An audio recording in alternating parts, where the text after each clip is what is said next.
karena pada saat itu waktu udah mau maghrib, jadi si lalai atau kelelawar ini udah mulai pada keluar nih ngabringnya teman-teman, udah pada ngebrul keluar dan baunya tuh begitu kita berhenti di depan pintu terus jalan ke arah lorong. Nah di situ teman-teman ada sosok nenek-nenek yang lagi nungguin di lorong itu. Berkunjung ke gua itu bukan niat yang benar ya, sampai akhirnya pengunjung tersebut diganggu sampai kerasukan atau kesurupan. Serem ya teman-teman. Baik, selamat datang kembali di sebuah perjalanan menuju legenda misteri dan sejarah.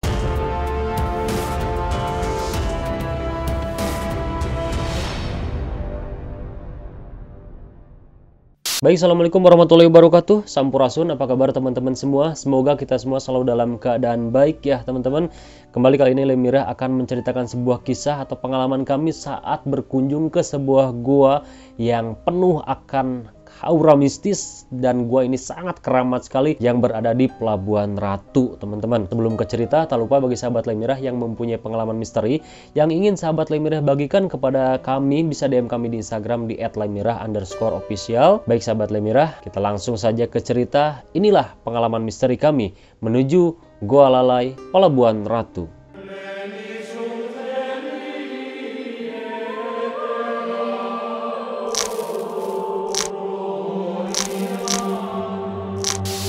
Baik sahabat Lemirah, kisah ini berawal dari perjalanan saya sama Indra pada saat itu yang akan berkunjung ke Geopark Celtuh di daerah Pelabuhan Ratu ya teman-teman. Pada saat itu kami berangkat sore karena kami ingin menyusul rekan kami yang sudah berangkat duluan ke Geopark. Pada saat di perjalanan saya berbincang-bincang sama Indra tentang melihat kiri dan kanan perjalanan yang berharap di tempat atau perjalanan kami menuju ke Geopark kami menemukan terlebih dahulu tempat yang bisa kami singgahi atau kami kunjungi. Tentunya yang ada kaitannya dengan sejarah teman-teman. Sontak saja Indra mengingat di Pelabuhan Ratu ada sebuah gua yang harus kita kunjungi, yaitu di Gua Lalai. Indra sudah mengetahui lokasinya, namun belum mengetahui lokasi tepatnya Gua Lalai tersebut. Sampai akhirnya alhamdulillah pada saat itu sekitar pukul 5 kami tiba di lokasi. Kami berhenti di lokasi langsung di sebuah peristirahatan di tepi musola yang kebetulan rumah tersebut adalah rumah dari juru pelihara Gua Lalai teman-teman. Pada saat itu kami bercerita, mohon izin dan menjelaskan tentang maksud kedatangan Lemirah untuk berkunjung ke Gua Lalai. Sampai akhirnya kata bapak juru pelihara, nggak apa-apa kalau misalkan Lemirah mau lihat-lihat, silahkan lihat-lihat aja dulu. Nanti baru setelah lihat-lihat bisa ngobrol dengan saya. Itu ucap dari juru pelihara. Langsung saja pada saat itu karena waktu sudah mau menjelang maghrib, saya khawatirkan karena saya tidak membawa peralatan lengkap, takut keburu gelap, saya sama Indra akhirnya memutuskan untuk berjalan ke arah gua yang tidak jauh dari rumah si juru pelihara ini. Di sekitar gua tersebut ada kurang lebih kalau tidak salah ada 4 gua ya. Yang pertama itu Gua Landak, di sampingnya itu Gua Lalai yang besar, berikutnya ada Gua Semar, dan satu lagi saya lupa itu gua apa namanya. Pada saat itu langsung saya berjalan ke arah kiri, yaitu ke Gua Landak terlebih dahulu. Gua Landak ini mulut guanya tidak sebesar Gua Lalai yang menganga sangat gede ya, tapi kalau untuk Gua Landak ini untuk Gua Landak sangat kecil permukaannya, namun di dalamnya cukup besar sehingga bisa kita masuki. Saya sama Indra masuk perlahan. Begitu sampai di depan mulut goa itu kita perasaan udah nggak enak teman-teman, karena udah ada dorongan-dorongan gaib ya yang membuat saya sama Indra itu untuk tidak masuk ke tempat tersebut. Jadi kita seperti didorong keluar, jangan masuk, jangan masuk. Namun karena rasa penasaran kita lebih tinggi daripada dorongan itu, saya sama Indra masuk. Nah, di dalam gua itu untuk posisinya kita semakin dalam itu semakin nunduk teman-teman.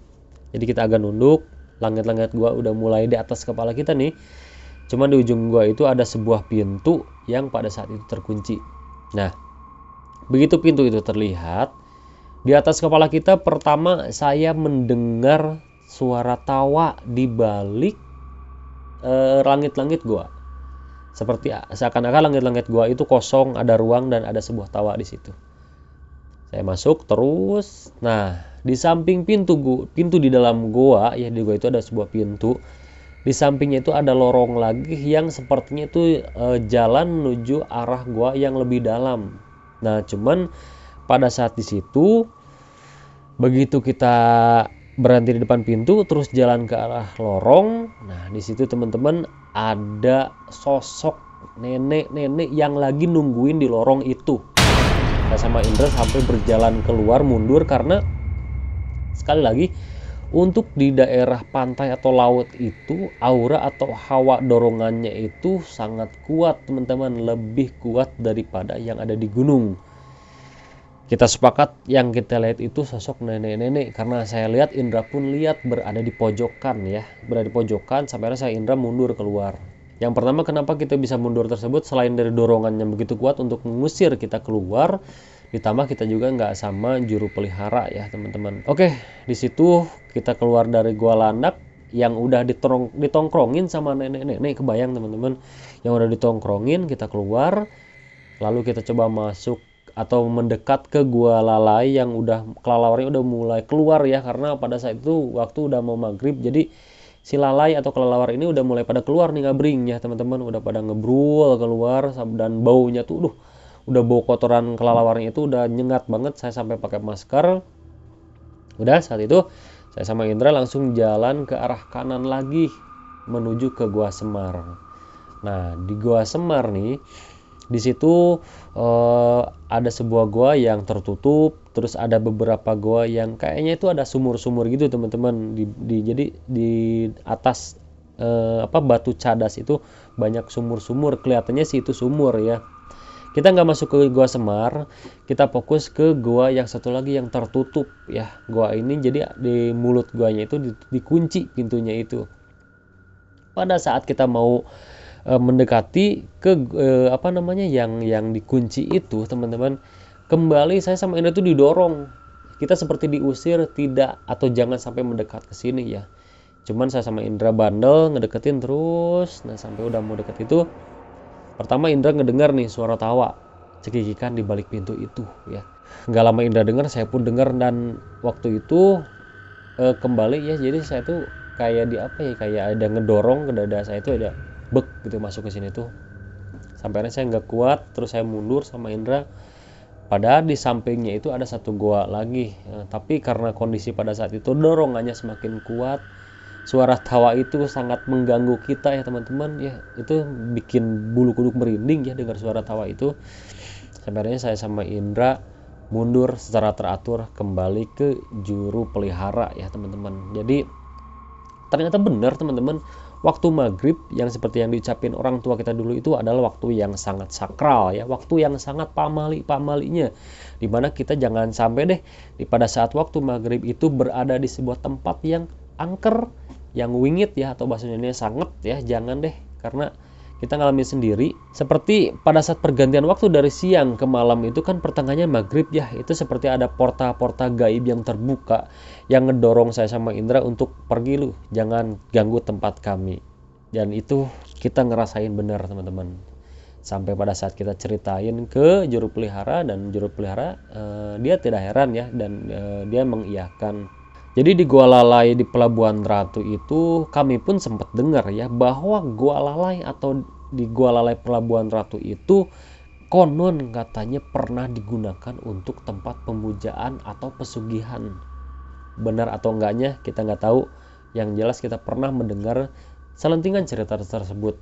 Wajar sih teman-teman ya kalau misalkan memang tempat tersebut digunakan sebagai tempat pemujaan atau tempat pesugihan. Wajar, karena satu lagi tempatnya itu memang auranya kental banget, dorongannya kenceng banget teman-teman. Nah, selain itu juru pelihara atau kuncen juga menjelaskan bahwa kadang di dalam gua itu sering terdengar suara gamelan teman-teman. Lalu banyak sekali pengunjung-pengunjung yang diganggu oleh makhluk yang ada di sekitar gua tersebut. Tentunya kenapa sampai pengunjung itu diganggu, karena kembali lagi mungkin niat awal dari si pengunjung tersebut berkunjung ke gua itu bukan niat yang benar ya, sampai akhirnya pengunjung tersebut diganggu sampai kerasukan atau kesurupan. Serem ya teman-teman. Nah, itu dia teman-teman, tidak bisa diabaikan ya Pelabuhan Ratu ya, mau itu pelabuhannya, mau itu Gunung Winarumnya, mau itu Gua Lalainya, itu selalu dekat atau syarat akan kekuatan mistis ya, kekuatan supranatural yang begitu besar.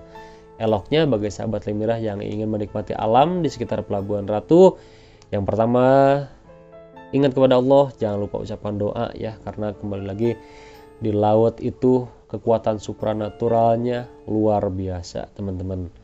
Itu saja untuk pertemuan kita kali ini. Mohon maaf kepada sahabat Lemirah yang mungkin saat ini belum kami ajak untuk kembali melakukan perjalanan. Bagi sahabat Lemirah yang mempunyai masukan, saran atau seputar tempat bersejarah yang bisa Lemirah kunjungi, silakan tulis di kolom komentar. Atau bagi sahabat Lemirah yang menyukai video ini, tekan tombol like-nya. Saya Ferdi, di belakang kamera ada Indra. Ikuti terus perjalanan kami di sebuah perjalanan menuju legenda misteri dan sejarah Lemirah.